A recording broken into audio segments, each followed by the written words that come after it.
Shalom. First and foremost, I want to give all praises, honor, and glory unto Yahweh Shemi Shai.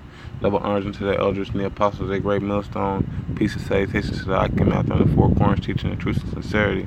This is Tasha Require Mouth coming at you with a quick hit. Just going into how all of these storms and earthquakes that have been, going down here in recent weeks has been all man-made, by heart. But Yahweh Shem Shai controls everything that's uh, in heaven and on earth. I'm just gonna pull out a couple scriptures to notate that, because Yahweh Shem Shai deserves all the praise anyway.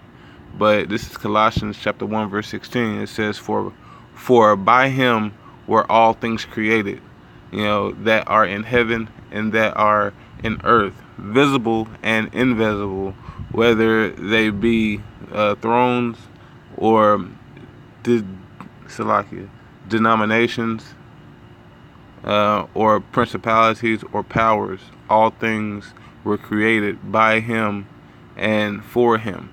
All right, so all things that was created by him and for him, the visible and the invisible. Harp is using basically electromagnetic waves, and in those electric magnetic waves, you can't see them, and the only thing that you can do is feel the energy and the heat go up to the ionic sphere, right? And harp also uses sound, because it's like I'll get further into the video, but whenever he created that earthquake in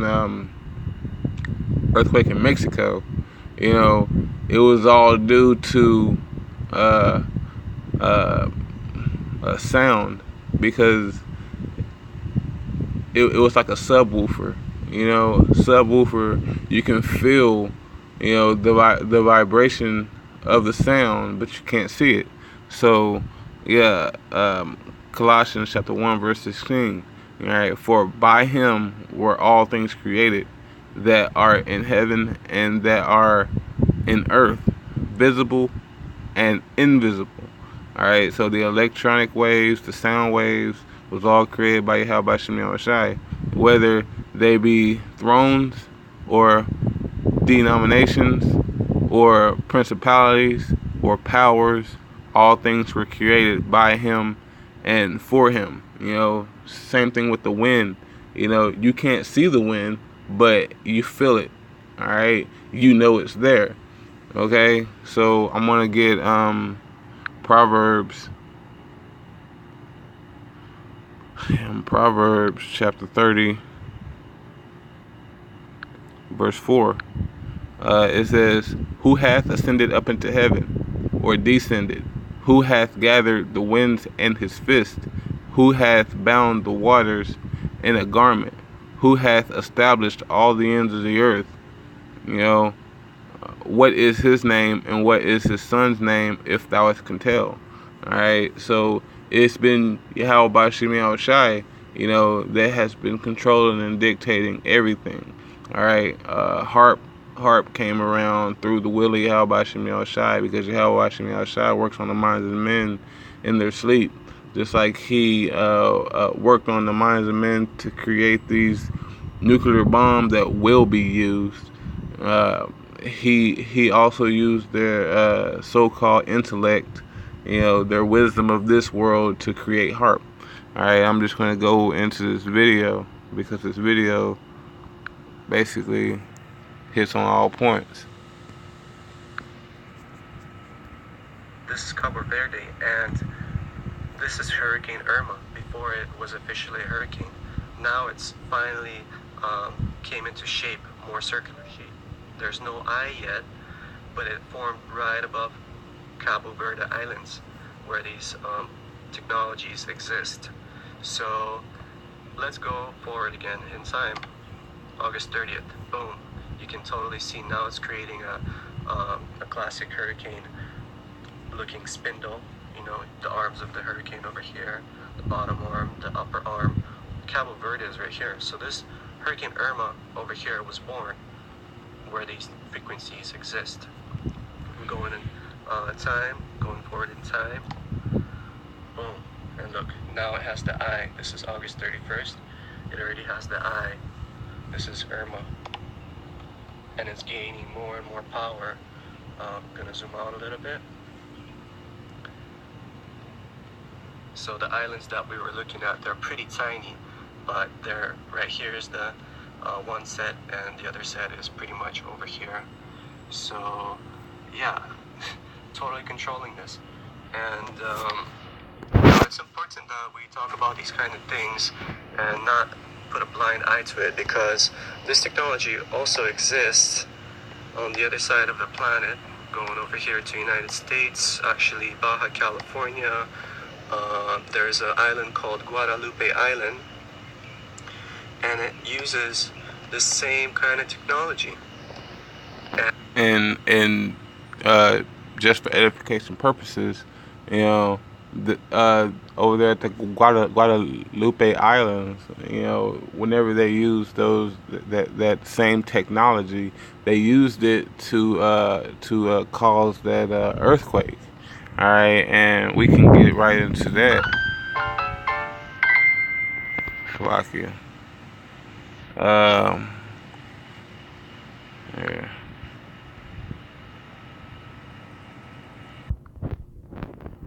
Right here. Dr. Agnew experienced the power of ELF waves firsthand back in the 1980s. He was hired by an energy company to locate oil and gas using the same kind of ELF waves at much lower frequencies to carry out his search. It's a process called earth tomography. But during one particular incident, Dr. Agnew believes his use of HAARP-like ELF waves accidentally triggered an earthquake. It was in the spring of 1987 we arrived in Roseburg, Oregon to use our ELF technology to search for oil and gas.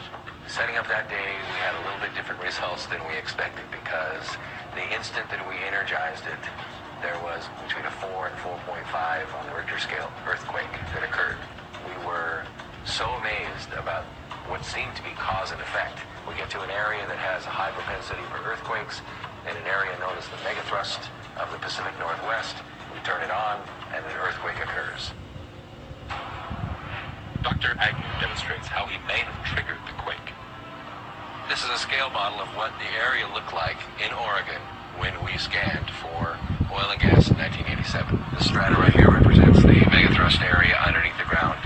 The rock represents the potential energy set up in the ground from a tectonic stress. What we're going to do is introduce ELF waves and demonstrate that it can in fact trigger an earthquake. In this case, Dr. Agnew is using a stereo speaker to produce the ELF waves needed for his demonstration. ELF waves, extremely low frequency waves, are just like a subwoofer. In your car, you can actually feel the vibrations through your body. ELF waves are the same way. They vibrate the earth, and at right resonant frequencies, they can have devastating effects. When the speaker is activated, ELF waves begin to emit. Tiny vibrations in the sand are detected. Then a few seconds later, the rock representing a fault line shifts. As you can see, in a very few seconds, the resonant frequency built up in our model released the potential energy in the rock. That concussion, on a real scale, would have been felt for 100 miles. These can... See, Esau, you know, he knows all of these tricks, you know, because does it not say that he is wiser than Daniel? You know, and Daniel was a wise man, you know. He was, you know, one of the people appointed in the king's court. And see, this is the video of Mexico's 8.1 earthquake, all right? And watch how it starts out, because it starts out, you know, Slovakia, this way.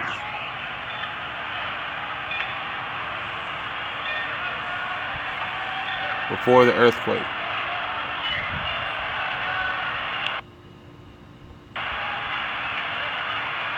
You see all those lights? Because, I mean, my 30 years of being here, you know, whenever an earthquake happens, you don't see all those lights. There is no thunderstorm. Alright? It's just pretty much an earthquake. But since HAARP is using the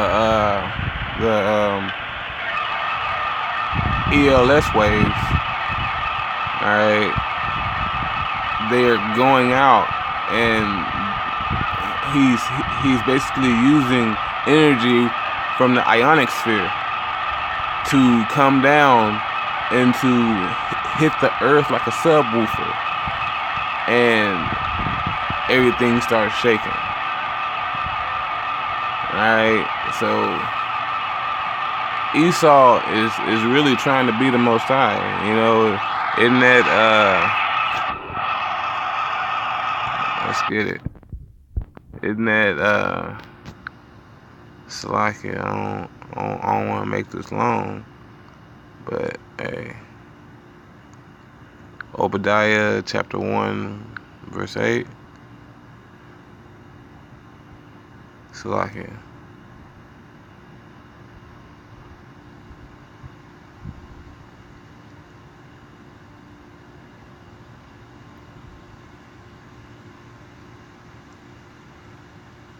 How are Obadiah chapter 1 verse 6. How are the things of Esau searched out? How are his hidden things sought up? You know, and Yahweh Shimei Shai, you know, knows exactly what Esau is trying to do. He is trying to sit in the seat of the Most High, proclaiming himself to be the Most High. You know, so with that, you know, I want to give all praises, honor, and glory unto Yahweh Shemel Shai. Double honor to the elders and the apostles of Great Millstone. Peace and salutation to the Akim out there on the four corners. We almost out of here. You know, this devil is really trying hard to hold on to this pitiful kingdom. All right, so stay strong, stay prayed up. You know, Yahweh Shemel Shai willing, you know, we'll be in the kingdom soon. Shalom.